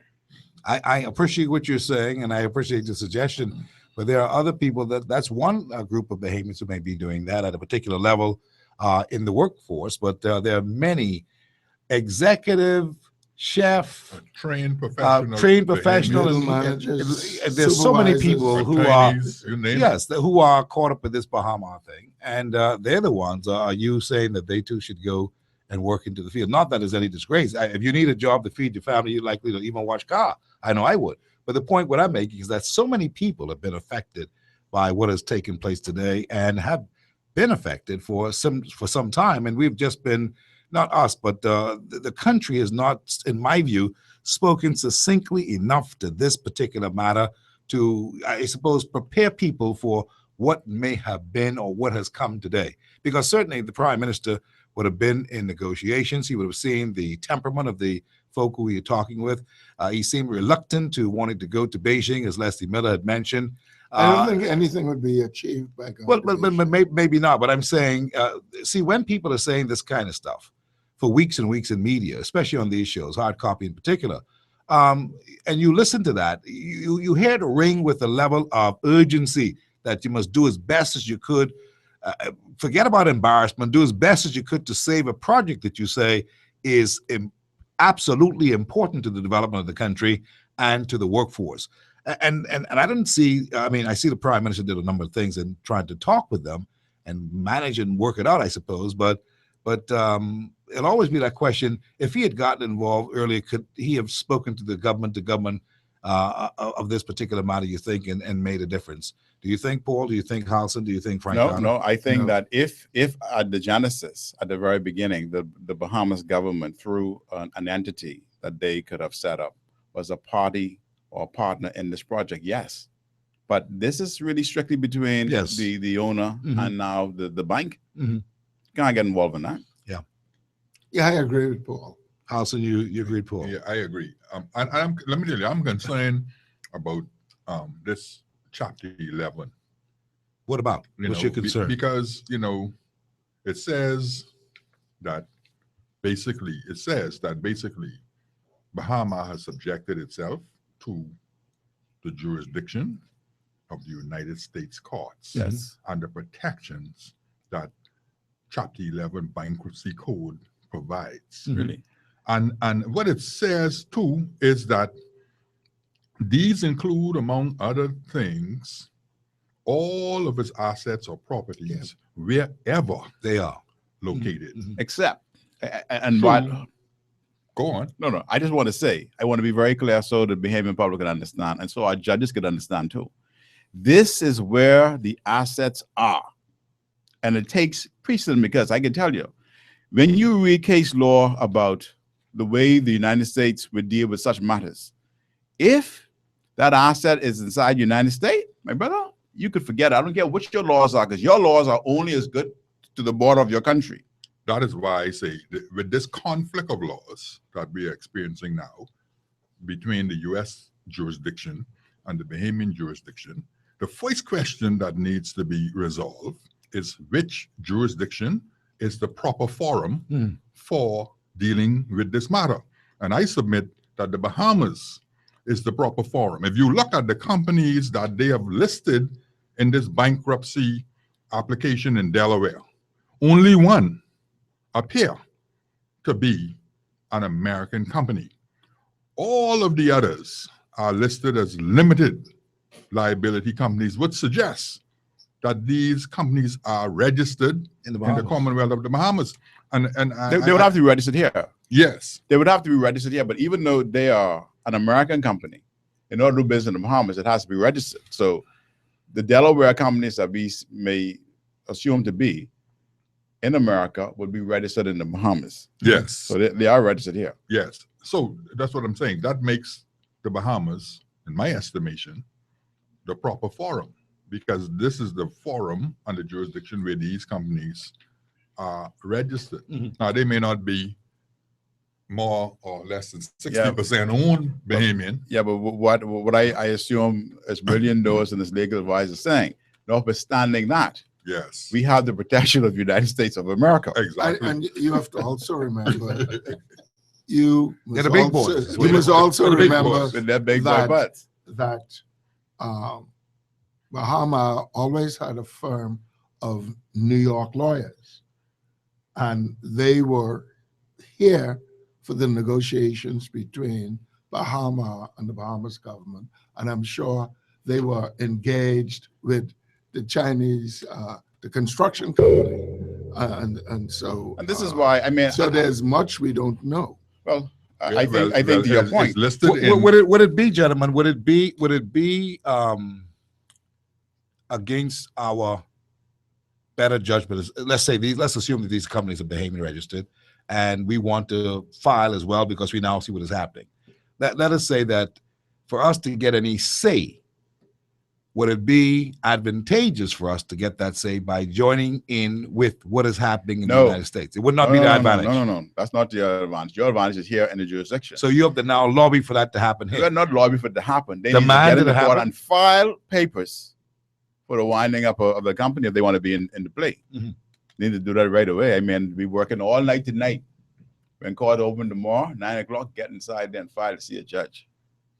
Right away. That's the only way. That's the only way. And That's assuming that the lawyers have not contacted, the American lawyers have not been into court with Bahamian lawyers to get a judge to grant the state already. They may have done that. I think that the strategy would be, certainly if I were involved in it, would be to file simultaneously. Right. 5 minutes after it's done in Delaware, it's done in the Bahamas. And so it tells you that this is not just a spur of the moment, some ad hoc thing that's been done by Smillian. Planned This out. is strategically planned out. I would say better part of 2 months, maybe 6 months. Yeah, because if you go back and you look at the handwriting on the wall, you see some things happening that would give one the insight that something big was going on. Everybody was tight-lipped on it. That's why I suggested, Steve, a couple of weeks ago when the Prime Minister announced that perhaps the Bahama cannot carry this burden of paying the Bahamian workers indefinitely. That he knew something was in the making. Well, when he also- put he that also talked comment about- into the Also, public if you- domain. Yeah, but Injecting some you- funds. Right, but you also recall when they attempted to end the budget debate that the Prime Minister Yes, some good news. announced that Mr. Ismillian was on his return from New York. Yeah. And there will be good news. Yeah. But of course, we also recall Good Mr. news for Carter, some lawyers. We also recall. we also recall. Another Mr. assurance Carter. that maybe Bahamians will But Mr. receive Carter- a paycheck. for We the also 30 days. Millbank, Tweed, Headley, and McCoy. Listen, we also recall that there was no wrap-up speech from Christie to conclude the budget, and so that good news, if there was good news, he would have been, in my view, biting at the bits, notwithstanding the Rollins fiasco. No, he thought there would have been good news. Yeah. The But man was wasn't- coming from New York. There was no He had good his news. hat off. No, passing see, it around. listen, I remember specifically. I was laying in my bed listening, and the Prime Minister said that he came back on to the mic and he said that he does not want the Bahamian people to feel as though he has bad news. He has good news. And I said at the time, I said, why would he Unusual statement. just say it like that without taking the time to read properly his communication? Because I said too that sometimes The following Sunday. you read it, but it's not what you. Yeah, when you really read it. Yeah, when you it's really, a really different say, thing. boy, I didn't read it that way. Yeah, I didn't say that. Or the Attorney General, when But the she Prime read it, Minister has been engaged. she probably realized what and it has was. been working Well, as a mediator to in an attempt to bring about. We give him credit for Steve, that. just But hold on, just hold before on. you- just before you go I back don't, I to- don't know if I want to put that on the Prime Minister. That he was a mediator? Right, because that suggests that he support and agree with this initiative taken by his No, new not relations. necessarily. Yeah. No, It it says suggests his mediation efforts may have failed. that's what you want I to said say. may have failed. Well, Yes. I think the Prime Minister, gentlemen, I think the Prime Minister admitted that it failed. It's You know, different from the Prime Minister made a statement going somewhere, and he said they asked, the press asked the question of the Prime Minister, what's happening with the opening day? He says, look, you'll have to ask them. I've been trying to get this thing done. It doesn't seem like these guys are going to come together. He said, that's in the papers, you know. Right. He says, but you know, if you want an opening date, you're gonna have to ask them. And to me, I read that as if the PM threw up his hand. I said that on the show. It seems like the Prime Minister has thrown up his hands on this one. This one look as if it's not gonna go. And how would you read the follow-up statement that says, "I have good news"? Just coming back. Well, I just Marilyn saying is that coming from New York. they get I excited. have good news. If either the Prime Minister knew something, or he was deceiving the Bahamian people, or he didn't know. Well, I'll say this. So why right? you can say you have good news if you didn't know? Clearly, I mean, we were speculating, but one thing I do know is this: that they didn't wake up last night and decide to file this thing because it don't work that way. And it don't work that way. And Ali, you know, yes, it doesn't. On the magnitude of the billions of dollars that we're talking about, you're not going to get someone to just roughshod and just try to put something in. This is taking some planning. Some time, and maybe you have to strategize. The Prime Minister would have heard that this was a contemplation, and that may have discouraged him. And he may have threw his hand up in there at the time, but he also heard that maybe it's off the table again. Well, let me take some calls. Or maybe there's a sale, as you've stated earlier, in the works. Hard copy. How are you? I'm good, Mr. McKinney, and good evening to you and your guests. Yes, sir. Good evening. What do you Mr. think of this McKinney, whole thing? I just wanted to throw in one or two points.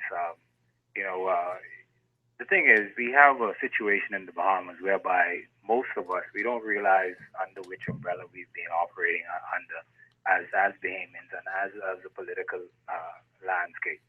Here it is. We have individuals who grew up in a colonial government and they're ruling now in what is supposed to be an independent Bahamas, but they've shown that their choices have been skewed based on their colonial indoctrination. I'll tell you why, using the Bahama model.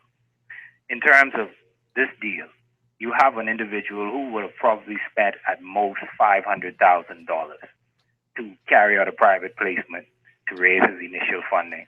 And then he would have taken that $500,000 and sweet talk the government on $1 couple $1 million he have sitting in the bank in the U.S. The government gives him that 1,000 acres or however amount of land that is there, and he goes to the bank with that, only having spent about $500,000. And he would have thought of this basically reading something like Donald Trump, The Art of the Deal. And what he banked on was the fact that we would follow a pattern. And the pattern is we tend to give away lock, stock, and barrel, all of our assets in this country, to any man who is a foreigner or who has a light skin shade. And I say that to say this. Here it is. We have men like Mr. Tennyson Wells, who had a great deal, similar size, similar type of structure, financing already in place. Tennyson Wells was turned down, and a foreigner was taken in.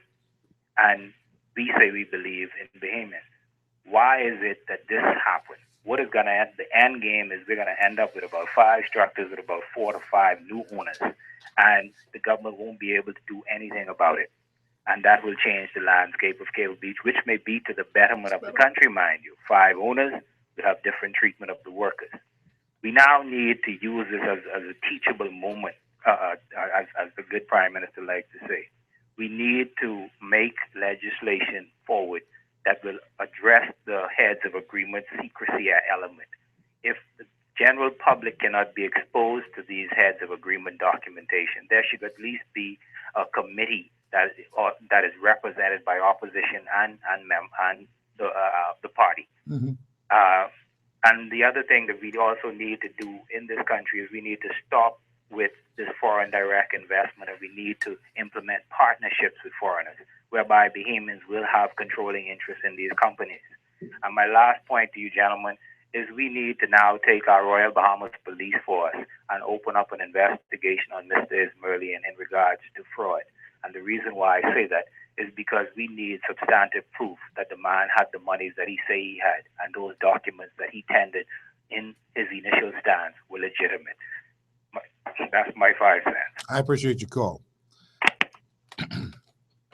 Well, gentlemen, let me take one call before I segue into. I went further. No, I said let me take one call before I go to the point of what does this mean really for the Bahamian worker? How do we now look into the faces of Bahamian workers and try to bring relief? I want to ask that after this particular call. Hard copy, how are you? Hi there, how are you? Hard copy, how are you? How you doing? Yes, sir. The question I got to ask the 2 lawyers in there, right? And the question I want to ask you after the show, what time you get through? Listen, ask your question. Ask your question. Question I got to ask the 2 lawyers. How does deal with Bahama affecting the Hilton British Colonial and the development down there? Okay, I appreciate it. Now, of course, that question obviously is based upon about the Hilton project and all that, because that seemed to be going now, even though the Bahama project is not completed, and that was one of the things that they talked about, that they would really start this, or one of the things would have been ideal to start this after this one is completed, but it's already started. So that's one thing. You could comment on it if you want. Well, I mean, just to say the difference is that instead of having an Ismerlian type, you now have the Chinese who are the actual owners. So I don't see it. I don't see it negatively impacting the Hilton project. I think if there's any negative impact, it would perhaps be the tourism industry as a whole, because you'd always want the maximum possible amount of rooms available so that tourism can expand and develop.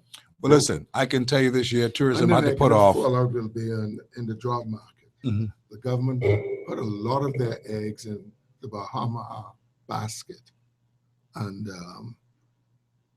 maybe all have been cracked and broken, or just 1 or 2? Well, I don't know. I have to peep into it and see if any of the shells are broken. Well, but it's a very serious situation. Yeah, I mean, I said earlier that the government ought to be proactive, and really, I'm disappointed, quite frankly, that the cabinet is not in session. They may be in session now. Well, up to the time of this show, we didn't know about it. Yeah, but up to the time of the show, they should be in session, because they knew in advance. They knew before the filings came out. They knew they should have been in session, because this has so much serious implications. I am very concerned about the mental health of those persons engaged in Bahama, those companies who are tinkering on bankruptcy themselves in the Bahamas because they have non-payment from Bahama. I'm very concerned about it. And so whilst we have this opportunity, they should have really have in place, and we should get in place now, volunteers, counselors to go and speak. It's not good enough to You really mean that? I mean it. You cannot on a Monday afternoon surprise your workers with a letter like that. Don't come back. Come on. What are they to do? And this is our economy is growing at what? The snail's pace, 1%. And you see, the promise to continue for a period to operate and fund payroll. And we are also using the next few weeks to try and reach a consensual agreement with our bank lender. All right. Now, this is his military statement. Paul, yes, Paul is quite right. How long is this period of time going to be? Especially to those who left other employment. I mean, they were risk takers, but who have a lot of obligations, financial obligations. And children, of their yes, own. absolutely. Children, mortgage, or rent. You can imagine what's happening tonight. Yeah, this is where I want to go with this, because really we look at the part from the Bahama project itself, the UNA, and those who are trying to save the assets and so forth and put off things and stop the creditors from coming, and at the same time trying to continue to negotiate, so they say, with their partners in the financial sector who have been giving them the monies, lending them the monies. Frank, wait a second. The Bahamian people need to hear something, as Paul said. What is that something now that can kind of, I suppose, make up for what is happening here to the Bahamian people? There are many mothers. We're talking thousands of people there, you know. Yes. Okay. We're not talking about 200 people. We're talking thousands of people. We're talking people thousands, and by extension, families. And others who are in business. Now, how do we wrap our heads around this one, Frank Carter, Paul Morrison, Harrison Mutri, this evening here on Hard Copy? What do we do in the short term, the quickest thing that we can do to, in fact, hold the line and keep people sane on this particular matter? Very important point. Following up on what Paul said, it may have been better for Bahama executive management, along with consulars, to have assembled all of their staff tomorrow morning, or even 7 o'clock or 8 o'clock tonight, and make this announcement. I tell you, it seems as if this man is flying solo. Instead of just giving out something based on what could be the negative reaction to this. I remember as a young man when Bahamas Airways Limited went into liquidation. I got a warning 7 a.m. I alerted Delayed Cardwell and Bristol and Philip Smith, who were the union executives, that what someone had informed me of. And 12 o'clock, we got the letter saying, as of 3 o'clock, they were going to go into liquidation. I was single. I had a small apartment. I knew if I had to, I could have moved back home with my parents. So I was one of the fortunate ones. A fella had just bought a car, came to the airport to show off, and he took it back. And ABC Motors on Collins Avenue at the time didn't take it. And he and his wife worked for Bahamas Airways. And I'm sure there are similar stories now. And I believe, wife working for the company. And I believe it'll be even worse today. And so that's why I fully endorse what Paul is saying about getting professional counseling. Well, that now lies with the government. Well, not just the government, but both. But I'm saying that Bahama has taken a particular course. Yes. You can't reach back to them.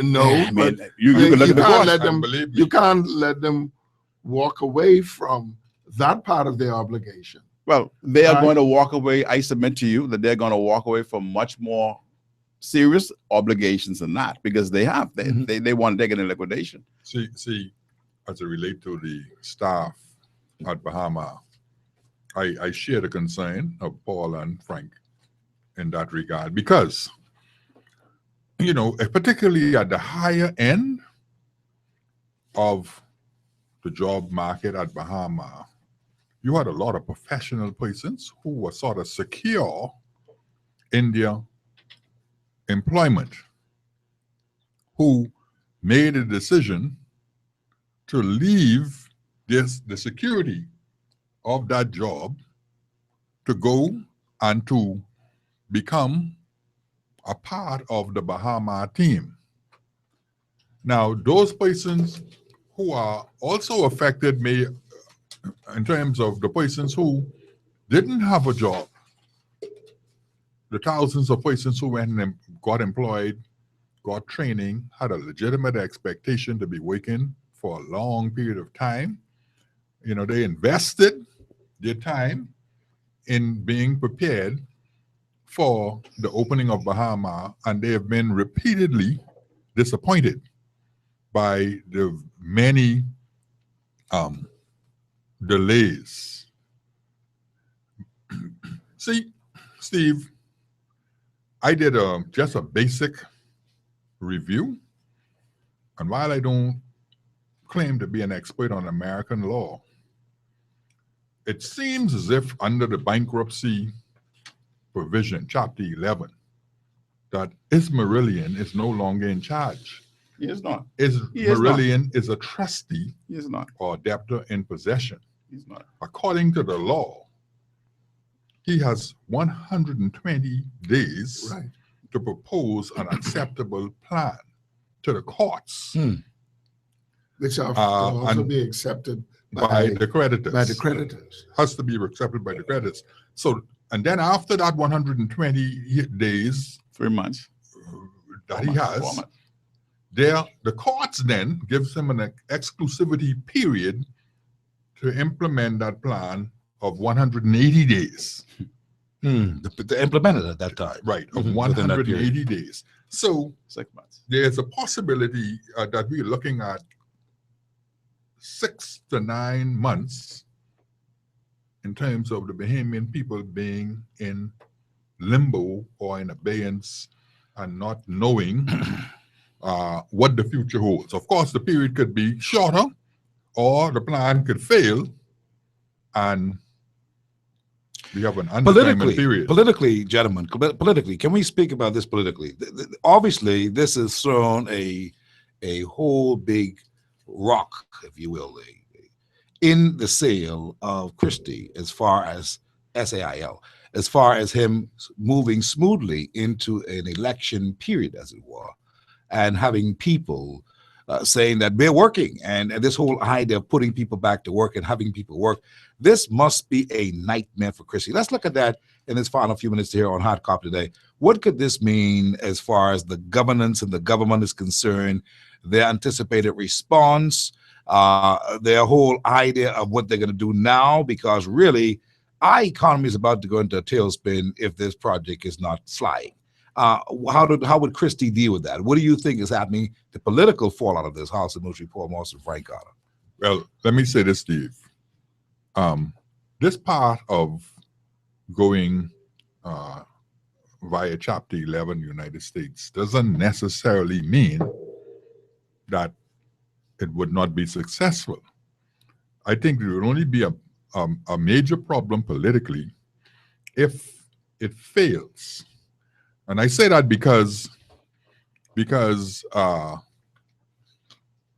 key to Bahama now is not so much the circumstance that it finds itself in, but the opportunity that other investors may see and take, particularly the United States. Don't forget now, there's a major challenge internationally between China and the United States as it relates to the greatest economy in the world.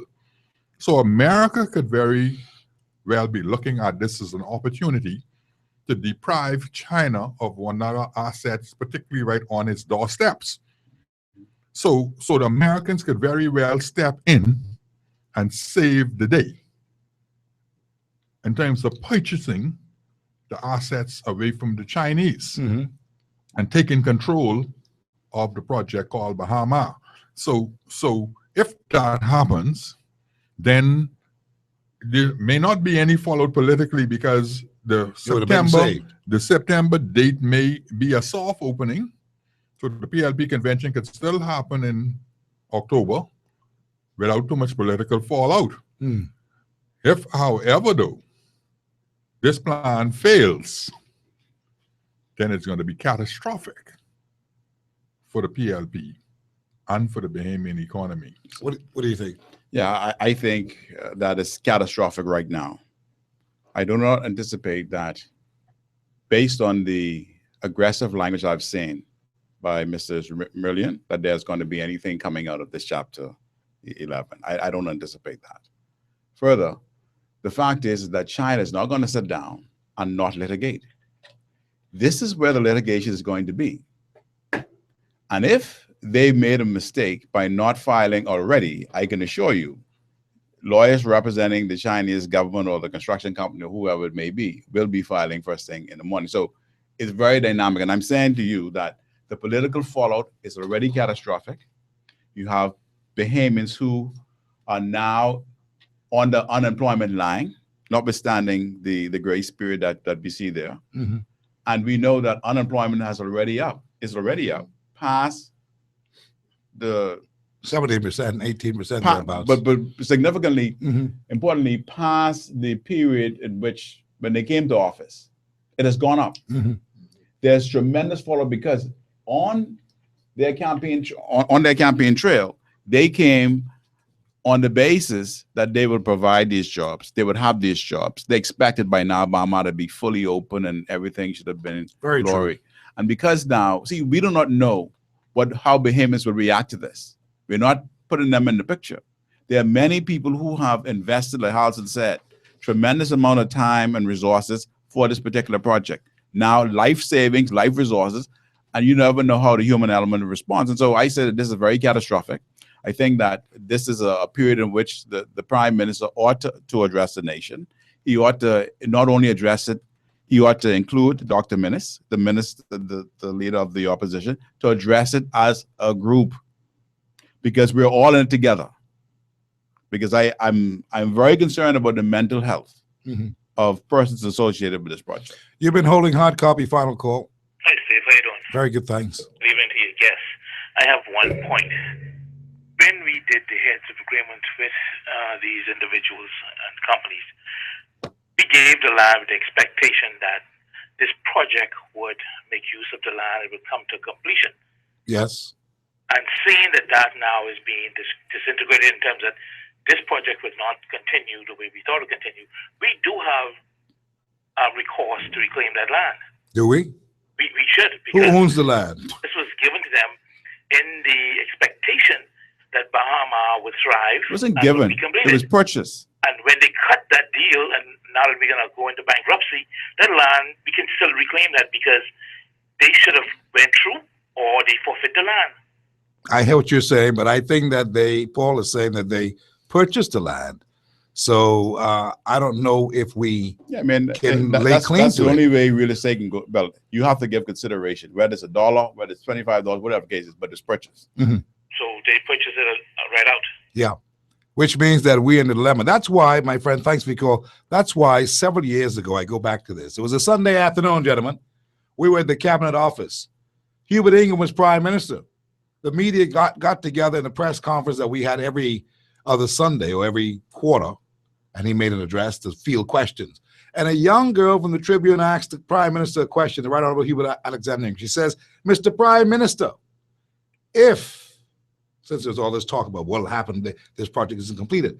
He says, but Mr. Prime Minister, if in fact this project is not completed under the terms and all this thing, what will happen to the actual properties at Bahama? The Prime Minister says, well, what happens if in fact you go into the agreement with the bank and you can't meet your obligation? She says, foreclosure. He says, yes. Yeah. He says, what happens if you go to Barclays, to Royal Bank? She said foreclosure. She said Bank of the Bahamas. She said foreclosure. She said Scotiabank. She says foreclosure. He says, but if you don't pay, and if you can pay, and if you can't meet your obligations, and things go awry. But that presumes, Steve, that says, it is a mortgage. Yeah, it not only presumes it, but let's say that there is a mortgage. It does not assume or presume a filing of Chapter 11. It wasn't contemplated. What was contemplated was non-payment. No, that's right. And then That's correct. foreclosure. That's correct. This wasn't contemplated. This, my friend, is litigation for days. And lawyers love that. When you say for days, what you really mean for years? For years, I mean yes. When I say days, because people may take I'm a young guy, man, so I say it's time talk. Right. But you mean this could happen for years. Yeah, for years. And years. Well, one and of two things, right? We saw a statement from Mr. Israelian Sr. at least according to the tabloid, that they were not going to put any more money into it, right? And we know that 250 to 350, maybe 400 million is needed to complete the hotel. We know that they have reached an impasse with their financiers and their construction company. Where those figures came from? Because these fellas are suggesting, Carter, 80 million. That 80 million. 80. And they're saying that all Marillion needs is about 30. No. I think that's just that speaks to to the vendors and the provisional part of the Chapter 11. What they're also saying they need 400 million at this particular time to complete the project. Well, I haven't heard any figures. I'm That's just the last doing figure I got. guesstimate, okay, from things I've heard around. Now, do they go on the path to try and find additional financing and come out of bankruptcy or reorganization to come out, or do they attempt to sell, as you said earlier in the show, take their losses or minimize their losses and get out? But we know that the concrete has been poured and the buildings are going nowhere. We also know that if buildings are not occupied, the maintenance to keep them alive takes tremendous amount of money. And we also know. So we know that we have to try, the government must try, and people of goodwill must try to bring this to a successful conclusion. Well, Mr. Carter, we also know that Bahama has put security measures in place, shielding fences and so forth and so on. From weeks ago, we were telling you that. We said it. We just said, well, they must be closing until they can get the money. But obviously, they're also trying to mitigate this whole matter of people going in there to vandalize. Of course. And all of those things. And maybe they knew long time, as has been suggested here, that they were going to do and go this road. They don't want to I mean, this statement is anonymous. Do not come to work. Right. But we will try to pay you, but you stay home. Do not come to work at this time. And to the employees. Let's hope that there's not an aggrieved employee like BAMC or on the airport highway. Let's hope that no one is led to try and be destructive. Let's hope. Criminally destructive. Yeah, but go ahead. Before you go, I know you're wrapping up now. I just want to give credit to the Ismailians. Oh yes, you have to. Because I mean, it was a good run, good test, but also in the manner in which they did not. As I have seen, I saw Atlantis do this one time, where they released people on a Friday. It's never a good thing to do on a Friday. And so they at least did their homework on a Monday. Do it on Monday. They've done it before, if you remember. On a Friday? So they've learned. They learned. Yeah, you remember that Friday when we had to call Pastor Timothy Stewart in here to pray for the nation? Now. We had to do that, you know. I see somebody in the line. I don't know if, I better leave that.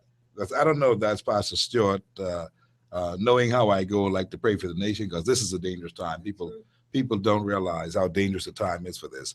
And you see all the measures being taken to make sure that the property stands as best it could, because they have learned from other things that happened here with BAMC, as Frank said. Hard copy. Aye, sir. Listen, just listen to the show, very powerful show. I want us to go back with all the discussion, which you always play every so often. As Pastor Masaro said, there's things going to happen that no one can control. I remember that. Remember that. I appreciate it. July is the month. And look when this is happening, going into July.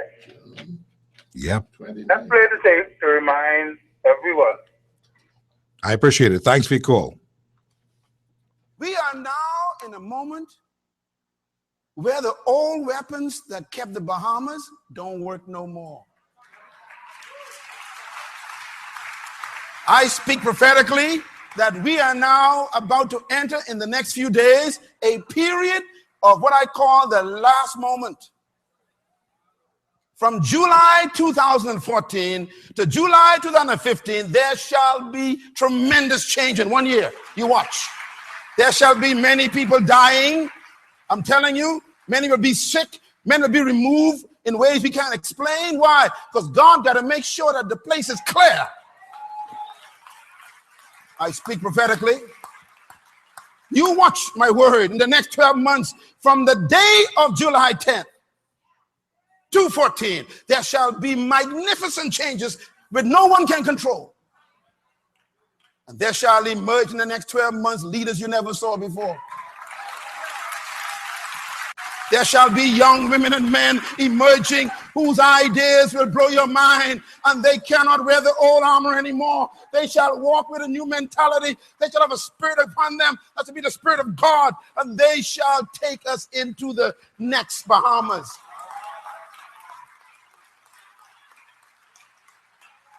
I speak to you with my whole heart that God is saying the time for a new leadership has been birthed. It has arrived. It has arrived. Did you get goose pimples, Paul? Certainly, it's very sobering because what we're on today is so significant. I just don't think that we have articulated the gravity of it all. I don't think Bahamians have, they don't understand It's it. not set in yet. Not right now. Steve, that is why I said earlier that following this bankruptcy initiative, the Bahama that we knew prior to this bankruptcy will not be the Bahama that we see emerging out of this bankruptcy. I am convinced that ownership and leadership in Bahama will change as a result of this bankruptcy initiative. And then not to forget the domino effect as to how this is going to just reach into the community and all. And I know it sounds doom, but this is the reality of the situation. That domino effect for many businesses that have been associated and many employees of those many businesses that have invested. There's John Bull that has most of the shops in the jewelry section of Bahama. There's the little scan store that just laid off people last week since the Indians came to get the store, and they had already put a store down in Bahama, and they had people waiting to go to work down there, but because of the delay, those people are out of a job. That's 20 plus people, and that may seem small, but when you start to multiply this 20, that 20, this 40, this 60, you're talking about a growing on top of unemployment group. The people, you're talking about the lost investment by those smaller companies. Yes. In terms of the preparation and so on to be able to establish a new business down there. And I'm very concerned about our young people. Bahama had employed, the majority of them, I should say, were young people. We already know that unemployment among young people between the ages of 18 and 35 is the highest demographic in the country. And so this puts a further dent on them. It puts further pressure on the government. Absolutely. Crime and unemployment and underemployment are the biggest issues in the country. This adds to that. And right now, those numbers are pegged at 31%. Well, the category hopefully, that you mentioned, hopefully, is 18 to 35. One of the new leaders emerging who has assisted in the training and preparation of those employees at Bahama, Mr. Jeffrey Lloyd, would have had some impact on those persons who may be facing this circumstance tonight.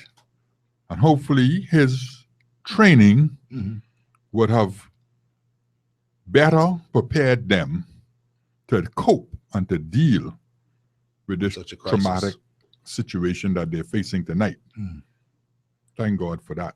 Thank God for a lot of things. And thank God that we have men like you around the table to help us to understand it more as to what could happen and the big picture that this is not just anyone. And this is why we've been saying all along, this project is not an option for failure. It affects too many ends in the Bahamas. And now that this has happened today with this whole filing for bankruptcy, we get a picture. But I also think going forward, we have to be careful of the size. While it may be good for the country to have inward foreign investment, but the Atlantis and the Bahamas, we need to relook very carefully, very thoughtfully on the model for further development. Absolutely. But see, this is what I think I was alluding to yesterday, and I don't want to get political, but clearly, it seems to me that the Ministry of Tourism has failed. That is not the model. That model will not work. That's not the model in Cuba. Cuba doesn't use that model. They use where the indigenous people are involved, every single community, because people, the tourists that come to countries these days are not interested in that. Exactly. They run from that. Small island resorts. Yes, absolutely. The people program. I used to participate in that when I was a part of the Department of Meteorology. And believe me, we got rave reviews from the people program. Where, I mean, it used to be right up in the New York Post, Washington Post, the New York Times, and all of these international newspapers on the type of cultural experience that the tourists had by actually coming into the homes. Now we should take that to another level, where our homes or small lodges can actually become money makers. Absolutely. Well, we have no choice. The community, we have no choice. The money will stay in the country, because right now, 70-something, almost 80% of the dollar, 80 cents, or almost every dollar, leaves the country.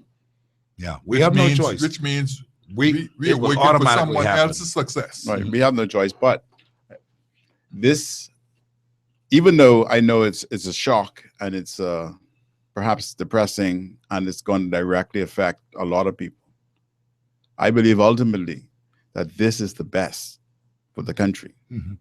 I mean, so we can get on the right course again. Yeah, Halson spoke off mic about the late Butch Kerzner when he spoke about the two projects coexisting, and he said that Bahama was like trying to put a round peg in a square hole. And the point is that we have to move. You see, this forces the prime minister, this forces the cabinet to think.